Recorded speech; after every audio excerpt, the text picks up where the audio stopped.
wanted to say a few words because we were discussing amongst ourselves today just the amount of hurt that we feel following Sarah Everard's disappearance. It could have been any one of us. We constantly shrink ourselves and monitor ourselves so as to not cause violence to be acted upon us. And entitlement to our bodies is normalized and expected, but our bodies, they're not our own, no matter how many t-shirts are sold with the girl boss slogan or how many of us speak about the Me Too movement. Then there's the intersection of this with other factors such as race, queerness and class, to name but three. And we want to add that there is absolutely no room for transphobia in this conversation. To quote Kimberlé Crenshaw, who was a law professor who coined the term intersectionality, all inequality is not created equal, and we must recognise the ways in which various forms of inequality often work together and exacerbate each other.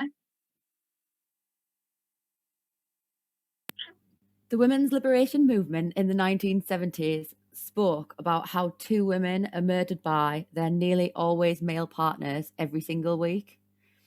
In 2021, this number is now 4 women a week, and this is because of lockdowns and being stuck with violent partners. This is systemic, meaning that the solutions also have to be systemic and should be in favour of women and non-binary folks who often find themselves at the sharp end. Austerity is violence against women and non-binary people, defunding women's refuges, community centres and groups, making it near impossible to access mental health services, female unemployment and low pay, and the setup of universal credit and other welfare that makes it that little bit harder to leave an abusive partner are all ways that this violence is baked into the system. And to this, we say fuck the police and fuck the blatant abuse of power and fuck the perpetuation of systems that leave us trapped. It has to end. And we aren't talking about awareness raising or training. The narrative that we need more good police to change the culture and overwrite the bad police is bullshit. They're trained to be violent oppressors, and we have more than enough evidence to show that putting money into the police isn't the answer. The answer is the opposite. Take that money away from violence and put it towards transforming and healing our communities.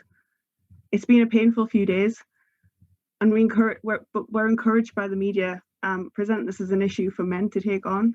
However, this is the bare minimum, and it's frustrating that it's taken even this long to move that conversation that far. And we call for you to be better. And we want to say rest in peace, Sarah Everard, and rest in peace, Nicole Smolin and Biba Henry, and rest in peace all the women and non-binary people who never made the headlines. We are angry, and we will fight for this to end. Thanks.